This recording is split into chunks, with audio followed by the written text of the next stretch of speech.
ಇರ್ಬೋದು. ಮನೆ ಬಸವನಗೌಡರು ಹೇಳಿದ್ರು ತೊಡಗಳಿದ್ರೆ ಚರ್ಚೆ ಮಾಡಬಹುದಾಗಿತ್ತು. ಅದು ಸಂವಿಧಾನದ ಹೆಸರನ್ನೇ ಬದಲಾವಣೆ ಮಾಡಕ್ಕೆ ಹೊರಟಿರಬೇಕಾದ್ರೆ ಈ ಕಾರ್ಯಕ್ರಮದ ಹೆಸರನ್ನು ಬದಲಾವಣೆ ಮಾಡೋದ್ರಲ್ಲಿ ಆಶ್ಚರ್ಯ ಇಲ್ಲ ಅಂತ ನನಗೆ ಅನಿಸ್ತದೆ. ಆದರೆ ಏನೇ ಒಂದು ಲೋಪದೋಷಗಳಿದ್ದು ಈ ಕಾರ್ಯಕ್ರಮದಲ್ಲಿ ಅದನ್ನು ತಿದ್ದುಪಡಿ ಮಾಡಬಹುದಾಗಿತ್ತು. ನಾನು ಒಂದು ಸಲ ಶರದ್ ಪವಾರ್ ಅವರನ್ನು ಭೇಟಿ ಮಾಡಿದಾಗ ಮನೆ ಅಧ್ಯಕ್ಷರೇ ಅವರು ಹೇಳಿದರು ಇದರಲ್ಲಿ ಸ್ವಲ್ಪ ಬದಲಾವಣೆ ಆಗಬೇಕು ಅಂತ. ಶರದ್ ಪವಾರ್ ಹೇಳಿದರು ಏನಂದರೆ ಈ ಮ್ಯಾನೇಜರಿಯಲ್ ಪ್ರಾಬ್ಲಮ್ ಇದೆ, ಗ್ರಾಮ ಪಂಚಾಯತ್ಗಳಿಗೆ ಅಷ್ಟು ದುಡ್ಡು ಖರ್ಚು ಮಾಡುವಂಥ ಶಕ್ತಿ ಇಲ್ಲ, ಅಲ್ಲಿ ಕೆಲಸ ಮಾಡುವಂಥ ಜನ ಇಲ್ಲ. ಹಾಗಾಗಿ ಅವ್ರು ಏನು ಹೇಳಿದರು ಅಂದರೆ 25% ರೈತನು ಅವನು ಕೂಡ ಪಾಲು ಕೊಡಲಿ, 75% ಸರ್ಕಾರ ಕೊಡಲಿ. ಅಂದರೆ ಆ ಕೆಲಸದ ಬಗ್ಗೆ ಮ್ಯಾನೇಜರಲ್ ಎಫೆಕ್ಟ್ ಬರ್ತದೆ, ಆವಾಗ ಕಾರ್ಯಕ್ರಮ ಯಶಸ್ವಿ ಆಗ್ತದೆ ಅಂತ ಒಂದು ಸೂಚನೆಯನ್ನು ಕೊಟ್ಟಿದ್ರು. ಇಂಥ ಅನೇಕ ಸೂಚನೆಗಳನ್ನು ಬೇಕಾದ್ರೆ ಪಾರ್ಲಿಮೆಂಟ್ನಲ್ಲಿ ಚರ್ಚೆ ಮಾಡಬಹುದಾಗಿತ್ತು ಅಥವಾ ಎಲ್ಲ ವಿಧಾನಸಭೆಗಳಲ್ಲಿ ಚರ್ಚೆ ಮಾಡಬೇಕಾಗಿತ್ತು. ಆದರೆ ಇವತ್ತು ಮಾನ್ಯ ಅಧ್ಯಕ್ಷರೇ ನೆಗಡಿ ಬಂದ ಅಂತ ಹೇಳಿ ಮೂಗು ಕುಯ್ಕೊಳ್ಳುವಂಥ ಕೆಲಸ ಇವತ್ತು ಮಾಡಿದ್ದಾರೆ. ಇದನ್ನು ಯಾರೂ ಒಪ್ಪಕ್ಕೆ ಸಾಧ್ಯ ಇಲ್ಲ, ಯಾರೂ ಕೂಡ ಒಪ್ಪಲಿಕ್ಕೆ ಸಾಧ್ಯ ಇಲ್ಲ. ಮಾನ್ಯ ಅಧ್ಯಕ್ಷರೇ ಇವತ್ತು ನರೇಗಾ ಇಡೀ ನಮ್ಮ ಜನರ ಬದುಕನ್ನೇ ಬದಲಾವಣೆ ಮಾಡಿತ್ತು. ನರೇಗಾ ಬಂದ ಮೇಲೆ ಹೊಟ್ಟೆ ತುಂಬ ಜನ ಊಟ ಮಾಡಿ ಇವತ್ತು ಬದುಕ್ತಾ ಇದ್ರು. ಮಾನ್ಯ ಅಧ್ಯಕ್ಷರು ಇನ್ನೊಂದು ಮಾತು ಹೇಳ್ತಾ ಇದ್ದೀನಿ, ಈ ನರೇಗಾ ಕಾರ್ಯಕ್ರಮ ಬರದೇ ಹೋಗಿದ್ರೆ, ಮಾನ್ಯ ಮುಖ್ಯಮಂತ್ರಿಗಳು ಈ ಅನ್ನಭಾಗ್ಯ ನೀಡದೆ ಹೋಗಿದ್ರೆ ನಮ್ಮ ಹಳ್ಳಿಯಲ್ಲಿ ಜನ ಯಾರೂ ಕೂಡ ಇರ್ತಿರಲಿಲ್ಲ, ಕೂಲಿ ಮಾಡೋರು ಎಲ್ಲ ಪಟ್ಟಣ ಪ್ರದೇಶಕ್ಕೆ ಬಂತು. ಈ ಎರಡೂ ಕಾರ್ಯಕ್ರಮ ಇವತ್ತು ಇದ್ದ ಕಾರಣಕ್ಕಾಗಿ ನಮ್ಮ ಹಳ್ಳಿಗಳಲ್ಲಿ ಜನ ಇವತ್ತು ಅಲ್ಲಿ ಕೂಡ ಇದ್ದಿದ್ದಾರೆ, ಅಂದರೆ ಪಟ್ಟಣ ಪ್ರದೇಶಕ್ಕೆ ಬರ್ತಿದ್ರು ಕೂಲಿ ಮಾಡೋದಕ್ಕೆ. ಇದನ್ನ ಈ ಏನು ವಲಸೆ ಹೋಗುವಂಥ ಪದ್ಧತಿಯನ್ನು ಸಂಪೂರ್ಣವಾಗಿ ನಿಲ್ಲಿಸಿದಂಥ ಕೆಲಸ ಇದು. ಮಾನ್ಯ ಅಧ್ಯಕ್ಷರು ಇವತ್ತು ಕೇಂದ್ರ ನಿರಂತರವಾಗಿ ಇದರ ಬಗ್ಗೆ ತಮ್ಮ ಎಡಗಣ್ಣನ್ನು ತೋರಿಸ್ಕೊಂಡು ಬಂದಿದೆ. ಪ್ರತಿ ವರ್ಷವೂ ಕೂಡ ಅನುದಾನ ಕಡಿಮೆ ಮಾಡ್ಕೊಂಡು ಬಂತು. ನಮಗೆ 45 ದಿವಸ ಮಾತ್ರ ಕೆಲಸ ಕೊಡಲಿಕ್ಕೆ ಅವಕಾಶ ಮಾಡಿಕೊಡ್ತು. ಮಾನ್ಯ ಅಧ್ಯಕ್ಷರೇ ಇವತ್ತು ನಾನು ಮಹಾರಾಷ್ಟ್ರದ ಗಡಿಭಾಗದವನು. ಮಹಾರಾಷ್ಟ್ರದಲ್ಲಿ ಕೂಡ ಹಣಕಾಸಿನ ತೊಂದರೆ ಇದೆ. ಅವರು ಹೇಳ್ತಾರೆ ನಮಗೂ ಕೂಡ 40% ಕೊಡಲಿಕ್ಕೆ ಸಾಧ್ಯ ಇಲ್ಲ. ಅವರು ಕಷ್ಟದಲ್ಲಿದ್ದಾರೆ, ನಾವು ಕಷ್ಟದಲ್ಲ. ಬಹುತೇಕ ಎಲ್ಲ ರಾಜ್ಯಗಳು ಕೂಡ ಹಣಕಾಸಿನ ಕಷ್ಟದಲ್ಲಿದ್ದಾವೆ. ಇಂಥ ಪರಿಸ್ಥಿತಿಯಲ್ಲಿ ಕೇಂದ್ರ ಸರ್ಕಾರ ದಿಢೀರ್ನೆ ಬದಲಾವಣೆ ಮಾಡಿ ನಾವು 60 ಕೊಡ್ತೀವಿ, ನೀವು 40 ಕೊಡ್ರಿ ಅಂತ ಹೇಳಿದ್ರೆ ಎಲ್ಲಿಂದ ಕೊಡೋಕ್ಕೆ ಸಾಧ್ಯ ಇದೆ? ಮಾನ್ಯ ಅಧ್ಯಕ್ಷರೇ ಯಾರ ಸರ್ಕಾರಕ್ಕೂ ಕೂಡ ಕೊಡಲಿಕ್ಕೆ ಸಾಧ್ಯ ಇಲ್ಲ. ಮಾನ್ಯ ಅಧ್ಯಕ್ಷರೇ ಇವರು 2.3 ಲಕ್ಷ ಕೋಟಿ ರೂಪಾಯಿ ಇನ್ನು ಮೀಸಲಿಡಬೇಕಾಗಿತ್ತು. ಆದರೆ ಅದರಲ್ಲಿ ಬರೀ 45 ಮಾತ್ರ ಇವತ್ತು ಕೊಟ್ಟಿದ್ದಾರೆ. ಹೀಗಾಗಿ ಇವತ್ತು ನಮಗೆ ಏನು ನಮ್ಮ ಕರ್ನಾಟಕದಲ್ಲಿ ನರೇಗಾ ಯೋಜನೆಯಲ್ಲಿ 71 ಲಕ್ಷ ಹೆಚ್ಚು ಸಕ್ರಿಯ ಕಾರ್ಮಿಕರು ಕೆಲಸ ಮಾಡ್ತಿದ್ದಾರೆ. ಮಾನ್ಯ ಮುಖ್ಯಮಂತ್ರಿಗಳು ಹೇಳಿದಾಗ ಮಹಿಳೆಯರ ಪಾಲು 54%. ಇದು ಬಹಳ ದೊಡ್ಡ ಬದಲಾವಣೆ. ಅದಕ್ಕೆ ಈ ಬೆಳಗ್ಗೆ 31 ಜಿಲ್ಲೆಗಳಲ್ಲಿ 232 ಬ್ಲಾಕ್ಗಳಲ್ಲಿ 5958 ಗ್ರಾಮ ಪಂಚಾಯತ್ಗಳಲ್ಲಿ ಸುಮಾರು 81 ಲಕ್ಷ ಜಾಬ್ ಕಾರ್ಡ್ಗಳು ಕೊಟ್ಟಿದ್ದೀವಿ. 81 ಲಕ್ಷ ಜಾಬ್ ಕಾರ್ಡ್ ಕೊಟ್ಟ ಕಾರಣಕ್ಕಾಗಿ ಇವತ್ತು ವ್ಯವಸ್ಥಿತವಾಗಿ ಅದರಲ್ಲಿ ಸಕ್ರಿಯ ಕಾರ್ಮಿಕರಾಗಿ 71.1 ಲಕ್ಷ ಜನರು ದುಡಿಯುತ್ತಿದ್ದಾರೆ. ಈ ಕಾರ್ಯಕ್ರಮ ಈ ನರೇಗಾ ಯೋಜನೆ ಬಹಳ ಮಹತ್ವ ಅಂದರೆ ಮಾನ್ಯ ಅಧ್ಯಕ್ಷರೇ ನಾನು ಕೂಡ ನರೇಗಾದಲ್ಲಿ ಹೋಗಿ ಹೆಸರನ್ನು ನೋಂದಾಯಿಸಬಹುದು. ನಾನು ಕೂಡ ನನ್ನ ಜಮೀನು ಎಷ್ಟೇ ಇರಲಿ, ನನ್ನ ಉತ್ಪಾದನೆ ಎಷ್ಟೇ ಇರಲಿ, ನನ್ನ ಆರ್ಥಿಕ ಸಬಲತೆ ಎಷ್ಟೇ ಇರಲಿ, ನಾನು ಕೂಡ ದುಡಿಲಿಕ್ಕೆ ಹೋಗ್ತೀನಿ ಅಂತಂದರೆ ಅಲ್ಲಿ ನಾನು ಹೆಸರನ್ನು ಬದಲಾವಣೆ ಸೇರಿಸಬಹುದು. ಅಂಥ ಒಂದು ಕೆಲಸ ಇದರಲ್ಲಿದೆ. ಮಾನ್ಯ ಅಧ್ಯಕ್ಷರೇ ಮಹಾತ್ಮ ಗಾಂಧಿಯವರೊಂದು ಮಾತು ಹೇಳಿದರು, ಈ ನಮ್ಮ ದೇಶದ ಸಂಪತ್ತು ನಮ್ಮ ಕೈಗಳು. ಈ ದುಡಿಯುವ ಕೈಗಳಿಗೆ ಕೆಲಸ ಕೊಡಬೇಕು ಅನ್ನೋ ಉದ್ದೇಶದಿಂದ ನಮ್ಮ ಸರ್ಕಾರ ನರೇಗಾ ಯೋಜನೆ ತಂದಿತ್ತು. ಅದನ್ನು ಕಿತ್ಕೊಂಡ್ರು. ಇವತ್ತು 125 ದಿವಸ ತರ್ತೀನಿ ಅಂತ ಹೇಳಿದ್ರು. 120 ದಿವಸ ತರೋಕ್ಕೆ ಸಾಧ್ಯವೇ ಇಲ್ಲ ನಿಮಗೆ. ಯಾಕಂದರೆ ನಿಮಗೆ ದುಡ್ಡೇ ಇಲ್ಲ. ನಿಮಗೆ ಕೇಂದ್ರ ಸರ್ಕಾರ ಹತ್ರ ದುಡ್ಡು ಕೊಡ್ತಾ ಇಲ್ಲ. ರಾಜ್ಯ ಸರ್ಕಾರ 40% ಕೊಡೋಕ್ಕೆ ಸಾಧ್ಯ ಇಲ್ಲ. ಹಾಗಾಗಿ 125 ದಿನಕ್ಕೆ ಈ ಕೆಲಸ ಕೊಡ್ತೀನಿ ಅಂತ ಮಾತು ಹೇಳಿದ್ದಾರೆ. ಇದು ಸಂಪೂರ್ಣವಾದಂಥ ಸುಳ್ಳು. ಇದು ಆಗಲಿಕ್ಕೆ ಸಾಧ್ಯ ಇಲ್ಲ ಅಂತ ಮಾತನ್ನು ಹೇಳ್ತಾರೆ. ಮಾನ್ಯ ಅಧ್ಯಕ್ಷರೇ ಬಡತನದ ಬಗ್ಗೆ ಎಲ್ರಿಗೂ ಕರುಣೆ ಇರಬೇಕು. ಬಡತನದ ಬಗ್ಗೆ ಎಲ್ರಿಗೂ ಮನಸ್ಸನ್ನು ಬಿಡಿಬೇಕು. ಒಂದು ಮಾತಿದೆ ಮಾನ್ಯ ಅಧ್ಯಕ್ಷರೇ, ಹರಕು ಬಟ್ಟೆ ಮುರುಕು ಮನೆ ನೋಡಿ ನಗುವಂತ. ಆದ್ರೆ ಇವರೇನಿದ್ದಾರಲ್ಲ, ಇವರು ಹರಕು ಬಟ್ಟೆ ಮುರುಕು ಮನೆ ನೋಡಿ ನಗುವಂತವ್ರು ಇದ್ದಾರೆ, ನಾವು ಕರುಣೆ ಪಡುವಂತಿದ್ರು. ಇವತ್ತು ಬಡತನ ಜಾಸ್ತಿ ಆಗ್ತಾ ಇದೆ. ಬಡತನದಿಂದ ಅನೇಕ ಜನ ರೈತರು ಆತ್ಮಹತ್ಯೆ ಮಾಡ್ಕೋತಾ ಇದ್ದಾರೆ. ಬಡತನದಿಂದ ಪಟ್ಟಣ ಪ್ರದೇಶಕ್ಕೆ ವಲಸೆ ಬರ್ತಾ ಇದ್ದಾರೆ. ಇಂಥ ಕಡಿದು ತಿನ್ನುವಂಥ ಬಡತನಕ್ಕೆ ನಿವಾರಣೆ ಮಾಡಬೇಕಾದ್ರೆ ಇವತ್ತು ಮಾನ್ಯ ಸರ್ಕಾರ, ಹಿಂದಿನ ಸರ್ಕಾರ ಈ ಕಾನೂನನ್ನು ತಂದಿದೆ. ಮಾನ್ಯ ಅಧ್ಯಕ್ಷರೇ ಸಂವಿಧಾನದಲ್ಲಿ ನಾವು ಬಹಳ ದೊಡ್ಡ ಮಾತನ್ನು ಹೇಳಿದ್ದೇವೆ. ಸಮಾನತೆ, ಸ್ವಾತಂತ್ರ್ಯ, ನ್ಯಾಯ ಮತ್ತು ಬಂಧುತ್ವ. ಇವತ್ತು ಸಮಾನತೆ ಬಂದಿದೆ. ಇವತ್ತು ಯಾರಿಗೆ ಸಮಾನತೆ ಬಂದಿದೆ? ಸಿದ್ಧಲಿಂಗಯ್ಯನವರು ಕವಿ, ಕ್ರಾಂತಿಕಾರಿ ಕವಿ, ದಲಿತ ಕವಿ ಸಿದ್ಧಲಿಂಗಯ್ಯ ಹಾಡು ಹೇಳ್ತಿದ್ರು, ಯಾರಿಗೆ ಬತ್ತು, ಎಲ್ಲಿಗೆ ಬತ್ತು 47ರ ಸ್ವಾತಂತ್ರ್ಯ, ಪೊಲೀಸರ ಬೂಟಿಗೆ ಬಂತು, ಟಾಟಾ ಬಿರ್ಲಾರ ಜೇಬಿಗೆ ಬಂತು, ಯಾರಿಗೆ ಬತ್ತು, ಎಲ್ಲಿಗೆ ಬತ್ತು 47ರ ಸ್ವಾತಂತ್ರ್ಯ ಅಂತ ಹೇಳಿ ಕವಿ ಸಿದ್ಧಲಿಂಗಯ್ಯನವರು ಕವನವರು. ಇವತ್ತು ಕೂಡ ಪರಿಸ್ಥಿತಿ ಅಂತ ಭಿನ್ನವಾಗಿಲ್ಲ. ಇವತ್ತು ಬಡತನ ಇದೆ, ಇವತ್ತು ನಿರುದ್ಯೋಗ ಇದೆ, ಇವತ್ತು ಕೂಡ ಅನೇಕ ಸಮಸ್ಯೆಗಳಿದ್ದಾವೆ. ಇಂಥ ಒಂದು ಸಂದರ್ಭದಲ್ಲಿ ಮಾನ್ಯ ಅಧ್ಯಕ್ಷರೇ, ಈ ನರೇಗಾ ಯೋಜನೆ ಬಹಳ ಕ್ರಾಂತಿಕಾರಿ ಯೋಜನೆ ಅಂತ ನಾನು ಹೇಳ್ತಾ ಇದ್ದೇನೆ. ಮತ್ತು ಮಾನ್ಯ ಅಧ್ಯಕ್ಷರೇ, ನನ್ನ ಕ್ಷೇತ್ರದಲ್ಲಿ ವಿದ್ಯಾರ್ಥಿಗಳು ಬೇಸಿಗೆ ರಜದ ಕಾಲದಲ್ಲಿ ಬಂದಾಗ ಅವರು ಸ್ವಂತ ನೋಂದಾಯಿಸಿ ದುಡಿದು ತಮಗೆ ಬೇಕಾದಂಥ ಹಣವನ್ನು ಸಂಪಾದನೆ ಮಾಡಿ ಸ್ಕೂಲ್ ಕಾಲೇಜುಗಳಿಗೆ ಹೋಗುವಂಥದ್ದು ಇಲ್ಲಿ ಕೂಡ ಅವಕಾಶ ಇತ್ತು. ಅದು ಆ ಕೈಗಳಿಗೂ ಕೂಡ ಇವತ್ತು ಕೈ ಕೊಟ್ಟರು. ಇಂಥ ಒಂದು ಹೆಸರನ್ನ ಇವತ್ತು ತೆಗೆದ ಕಾರಣಕ್ಕಾಗಿ ನಾನು ಪ್ರಶ್ನೆ ಕೇಳ್ತೀನಿ, ರಾಮನ ಹೆಸರು ಆಗ್ತಂದ್ರಿ ನೀವು? ನಮ್ಮ ರಾಮ ಅವನು ಬಹಳ ಸೌಜನ್ಯ ಪೂರ್ತಿ ರಾಮ. ಅವನು ರಾಮ, ಲಕ್ಷ್ಮಣ ಮತ್ತು ಸೀತೆ, ಹನುಮನ ನೋಡಿದ್ರೆ ಒಂದು ಸಂಪದ್ಭರಿತವಾದಂಥ ವ್ಯಕ್ತಿತ್ವ ವಿಚಾರ ತೋರಿಸ್ತದೆ.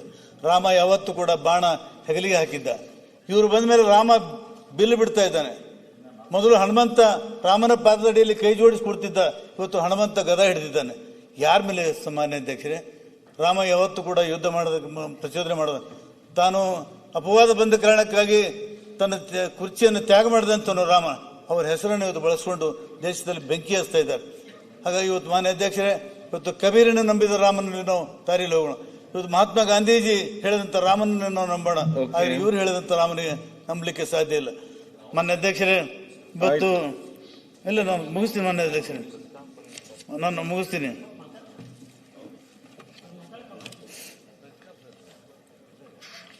ಇವತ್ತೇನು ಗ್ರಾಮ ಸಭೆ ಮಾನ್ಯ ಅಧ್ಯಕ್ಷರೇ, ಇವತ್ತು ಗಾಂಧೀಜಿ ಕನಸು ಕಂಡಂತ ಗ್ರಾಮ ಸಭೆ ಇದು. ನಾನು ಕೂಡ ಮಾನ್ಯ ಮುಖ್ಯಮಂತ್ರಿಗಳ ಅಧ್ಯಕ್ಷರಾಗಿದ್ದಾರೆ, ನಾನು ಯೋಜನಾ ಆಯೋಗದ ಉಪಾಧ್ಯಕ್ಷನಾಗಿದ್ದೀನಿ. ಗ್ರಾಮೀಣ ಮಟ್ಟದಲ್ಲಿ ನಮ್ಮ ಯೋಜನೆಗಳು ನಿರ್ಧಾರ ಆಗಬೇಕು ಅನ್ನುವಂಥದ್ದು ಮುಂಚೆಯಿಂದ ಬಂದಂಥ ನಮ್ಮ ಪದ್ಧತಿ ಮತ್ತು ನಡವಳಿಕೆ. ಇವತ್ತು ಇದನ್ನು ಕಿತ್ಕೊಂಡು ಅವರು ಕೇಂದ್ರಕ್ಕೆ ಒಯ್ದರು. ನಾನು ಉಪಾಧ್ಯಕ್ಷ ಆದಮೇಲೆ ಮಾನ್ಯ ಅಧ್ಯಕ್ಷರ ಕೇಂದ್ರ ಸರ್ಕಾರದ ಈ ಯೋಜನಾ ಆಯೋಗಕ್ಕೆ ಸಂಬಂಧಪಟ್ಟಂತ ಅಧಿಕಾರಿಗಳ ಚರ್ಚೆಗೆ ಹೋಗಿದ್ದೆ. ಅವ್ರು ಏನು ಹೇಳಿದ್ರು ಗೊತ್ತಾ? 73, 74 amendment it self is wrong ಅಂತ ಹೇಳಿದ್ರು ನನ್ನ ಮುಖದ ಮೇಲೆ. 73, 74 ತಿದ್ದುಪಡಿ ಸಂವಿಧಾನಕ್ಕೆ ಇದೇ ಒಂದು ದೊಡ್ಡ ಬಹಳ ತಪ್ಪು ಅಂತ ಒಂದು ಮಾತು ಅವ್ರ ಹೆಸರನ್ನ ಹೇಳಕ್ ಹೋಗೋದಿಲ್ಲ. ಅಂದ್ರೆ ಯಾವ ತರದ ಮನಸ್ಸುಗಳು ಇವತ್ತು ಕೇಂದ್ರದಲ್ಲಿದ್ದಾವೆ. ಇವತ್ತು ಕೇಂದ್ರ ಯಾವುದಾದ್ರೂ ನೀತಿ ನಿರೂಪಣೆಗಳಾಗಬೇಕಾಗಿದ್ರೆ ನಮ್ಮ ಗ್ರಾಮದಲ್ಲಿ ನನಗೆ ರಸ್ತೆ ಬೇಕು, ಶಾಲೆ ಬೇಕು, ನನಗೆ ಕುಡಿಯಲಿಕ್ಕೆ ನೀರು ಬೇಕು, ಅಥವಾ ನೀರು ಸಮೃದ್ಧಿ ಮಾಡಬೇಕು, ಇದು ಗ್ರಾಮದ ಜನ ನಿರ್ಧಾರ ಮಾಡಿ. ಕೇಂದ್ರ ಜನ ನಜೀರ್ ಸಾಹೇಬರು ಮಾನ್ಯ ಅಧ್ಯಕ್ಷರೇ, ನಜೀರ್ ಸಾಹೇಬರು ಕ್ರಾಂತಿಕಾರಿ ಜಿಲ್ಲಾ ಪಂಚಾಯತ್ ಮತ್ತು ಮಂಡಲ್ ಪಂಚಾಯತ್ ಕಾನೂನನ್ನು ತಂದಾಗ ಅವ್ರು ಏನ್ ಹೇಳಿದ್ರು?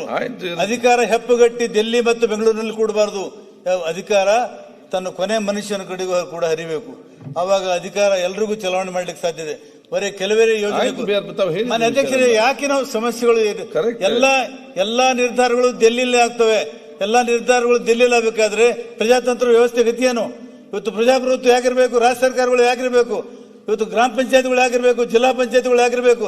ಎಲ್ಲನೂ ಕೇಂದ್ರ ಸರ್ಕಾರ ಮಾಡಕ್ ಸಾಧ್ಯ ಇದೆಯಾ? ಎಲ್ಲಕ್ಕೂ ಕೇಂದ್ರಕ್ಕೆ ಏನಾದ್ರು ಕನಸು ಬೀಳ್ತಿದ್ಯಾ? ಕೇಂದ್ರಕ್ಕೆ ಅಷ್ಟೊಂದು ಜ್ಞಾನ ಇದೆಯಾ? ನಮ್ಮ ಹಳ್ಳಿಯಲ್ಲಿ ನಮಗೇನು ಬೇಕು ನಾವು ನಿರ್ಧಾರ ಮಾಡ್ತೀವಿ, ಅದು ಗ್ರಾಮ ಸಭೆಯಲ್ಲಿ. ಆ ಗ್ರಾಮ ಸಭೆ ನಿರ್ಧಾರ ಮಾಡೋದನ್ನ ಎತ್ತಿಡಬೇಕಾದಂತ ಕರ್ತವ್ಯ ಇವತ್ತು ನಮ್ಮ ಕೇಂದ್ರ ಸರ್ಕಾರದ್ದು. ಆದ್ರೆ ಅದನ್ನು ಮಾಡ್ತಾ ಇಲ್ಲ ಇವತ್ತು. ಆದ್ರೆ ಈ ತರ ಗ್ರಾಮಗಳಲ್ಲಿ ಕೊಟ್ಟಂತ ಅಧಿಕಾರವನ್ನು ಒಂದು ಮಾತನ್ನು ಹೇಳ್ತೀನಿ ಮಾನ್ಯ ಅಧ್ಯಕ್ಷರು, ಹೆದರಿಕೆ ಆಗ್ತಾ ಇದೆ. ಮುಂದೆ ನಮ್ಮ ರಾಜ್ಯ ಸರ್ಕಾರದ ಅಧಿಕಾರಗಳನ್ನು ಕಿತ್ತುಕೊಳ್ಳುವಂತ ಸಮಯ ದೂರಿಲ್ಲ. ಯಾಕಂದ್ರೆ ಆ ಕಡೆ ನಾವು ಹೋಗ್ತಾ ಇದ್ದೀವಿ. ಇವತ್ತು ರಿವರ್ಸ್ ಮಾಡಿದ್ದೀವಿ. ಇವತ್ತು ಫೆಡರಲ್ ವ್ಯವಸ್ಥೆಯನ್ನು ಮುಟ್ಟುಗಳು ಹಾಕಿ ಇವತ್ತು ಕೇಂದ್ರೀಕೃತ ವ್ಯವಸ್ಥೆಯನ್ನ ನಾವು ನಿರ್ಮಾಣ ಮಾಡಲಿಕ್ಕೆ ಹೊರಟಿರುವಾಗ ದೇಶಕ್ಕೆ ಬಹಳ ದೊಡ್ಡ ಗಂಡಾಂತರದ ಮಾನ್ಯ ಅಧ್ಯಕ್ಷರೇ, ಇದು ಬಹಳ ಅಪಾಯಕಾರಿ ಇದೆ. ಕೇಂದ್ರೀಕೃತ ವ್ಯವಸ್ಥೆಯಲ್ಲಿ ನಂಬಿಕೆ ಇಟ್ಟಂತವ್ರು ಮಾನ್ಯ ಬಸವನಗೌಡ ಯತ್ನಾಳ್ ಹೋದ್ರು. ಕೇಳಿ ಮಾನ್ಯ ಅಧ್ಯಕ್ಷರೇ, ಅರೆ ನೀವು ಸರ್ದಾರ್ ವಲ್ಲಭಭಾಯಿ ಪಟೇಲ್ ಸ್ಟೇಡಿಯಂ ಹೆಸರನ್ನ ಮೋದಿ ಹೆಸರಲ್ಲಿ ಇಡ್ಲಿಕ್ಕೆ ಬರ್ತದೆ, ನಿಮಗೆ ಗಾಂಧಿ ಹೆಸರು ಇಡ್ಲಿಕ್ಕೆ ನಿಮಗೆ ಮನಸ್ಸಿಲ್ವಾ? ಗಾಂಧಿ ಹೆಸರು ಅಷ್ಟೊಂದು ಅಪಚನ ಆಗ್ತದೆ. ಗಾಂಧಿ ನಮಗೆ ಅಷ್ಟೊಂದು ವಿರೋಧಿ ಆದ. ಗಾಂಧಿ ಇದ್ದ ಕಾರಣಕ್ಕಾಗಿ ದೇಶದಲ್ಲಿ ಪ್ರಜಾಪ್ರಭುತ್ವ ಬಂದಿದೆ. ಗಾಂಧಿ ಇದ್ದ ಕಾಲಕ್ಕಾಗಿ ಬ್ರಿಟಿಷರು ಹೋಗಿದ್ದಾರೆ. ಗಾಂಧಿ ಇದ್ದ ಕಾಲಕ್ಕಾಗಿ ದೇಶದಲ್ಲಿ ಸಮಾನತೆ, ಸ್ವಾತಂತ್ರ್ಯ, ನ್ಯಾಯ, ಬಂಧುತ್ವದ ಮಾತುಗಳು ಓಡಾಡ್ತಾ ಇದ್ದಾವೆ. ಗಾಂಧಿ ಮತ್ತು ಅಂಬೇಡ್ಕರ್ಗೆ ಎಷ್ಟೇ ಭಿನ್ನಾಭಿಪ್ರಾಯ ಇದ್ರು ಕೂಡ ಅವರ ವ್ಯಕ್ತಿತ್ವದಲ್ಲಿ ಏನು ಭಿನ್ನಗಳು ಇರಲಿಲ್ಲ.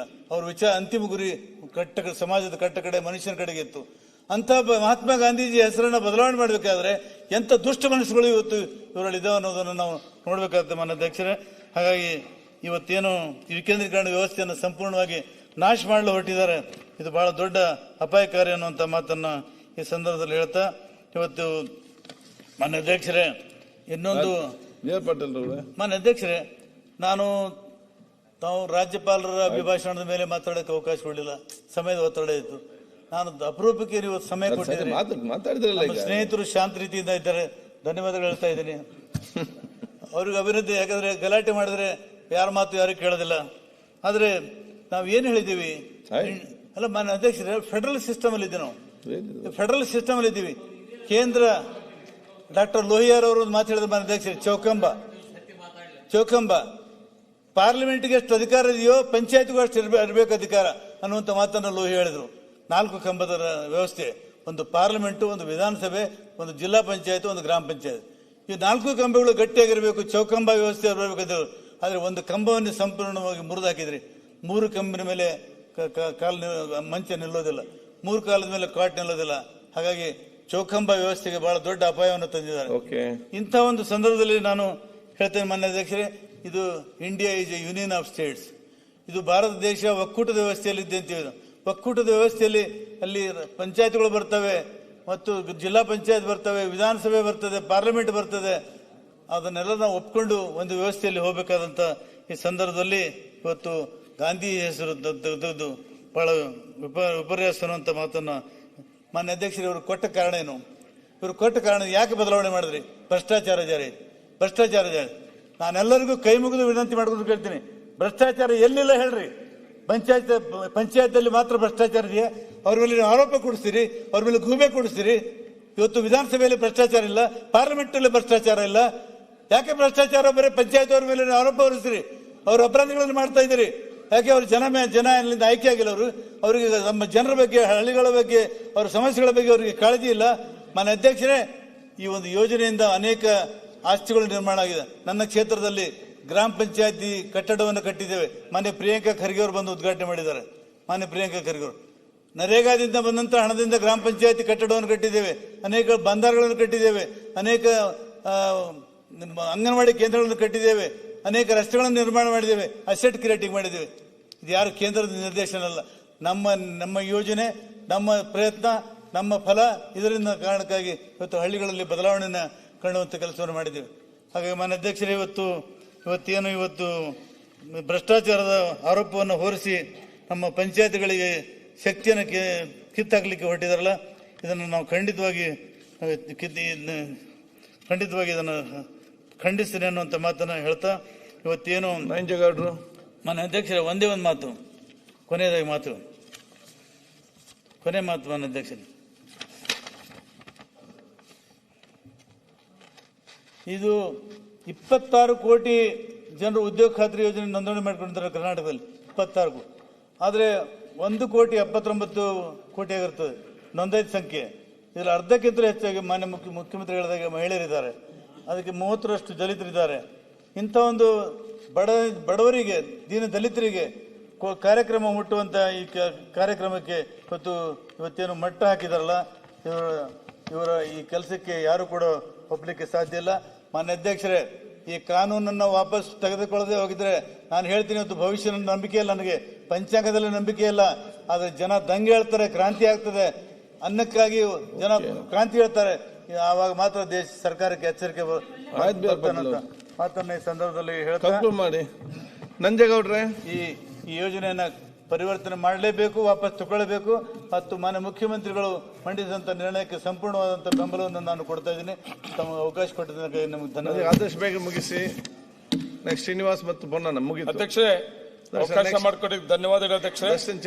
ನೆಕ್ಸ್ಟ್ ಏನು ನರೇಗಾ ಬಗ್ಗೆ ಚರ್ಚೆ ಆಗ್ತಾ ಇದೆ ಮಾರ್ಚ್ ಅಲ್ಲಿ. ನೆಕ್ಸ್ಟ್ ಅಧ್ಯಕ್ಷರೇ, ಇವತ್ತು ನಮ್ಮ ದೇಶದಲ್ಲಿ ಮತ್ತೆ ಪ್ರಿಯಾಂಕ್ ಅವರು ಮಾತಾಡ್ಲಿಕ್ಕೆ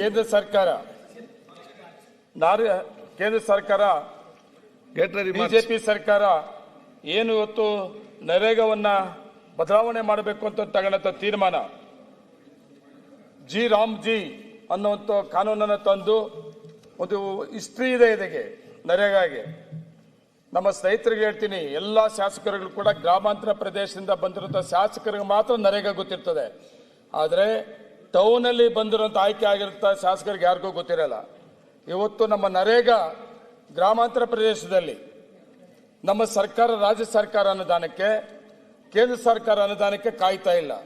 ಒಂದು ಕಡೆ ಯೋಚನೆ ಮಾಡ್ರಿ, ಇವತ್ತು ಗ್ರಾಮ ಪಂಚಾಯತಿಗಳಿಗೆ ಕೇಂದ್ರ ಸರ್ಕಾರದ ಅನುದಾನ ಎಷ್ಟು ಬರ್ತಾ ಇದೆ, ರಾಜ್ಯ ಸರ್ಕಾರದಿಂದ ಅನುದಾನ ಎಷ್ಟು ಬರ್ತದೆ, ಒಬ್ಬೊಬ್ಬ ಗ್ರಾಮ ಪಂಚಾಯತಿ ಮೆಂಬರ್ಗೆ ಎಷ್ಟೆಷ್ಟು ಒಂದು ಹಳ್ಳಿನ ಅಭಿವೃದ್ಧಿ ಮಾಡೋದಕ್ಕೆ ಅನುದಾನ ಸಿಗ್ತಾ ಇದೆ ಅನ್ನೋದು ಒಂದು ಕಡೆ ಯೋಚನೆ ಮಾಡಬೇಕಾಗ್ತದೆ ಅಧ್ಯಕ್ಷ. ನಾನು ನನ್ನ ತಾಲೂಕಲ್ಲಿ 28 ಗ್ರಾಮ ಪಂಚಾಯತಿ ಇದೆ ಅಧ್ಯಕ್ಷೆ.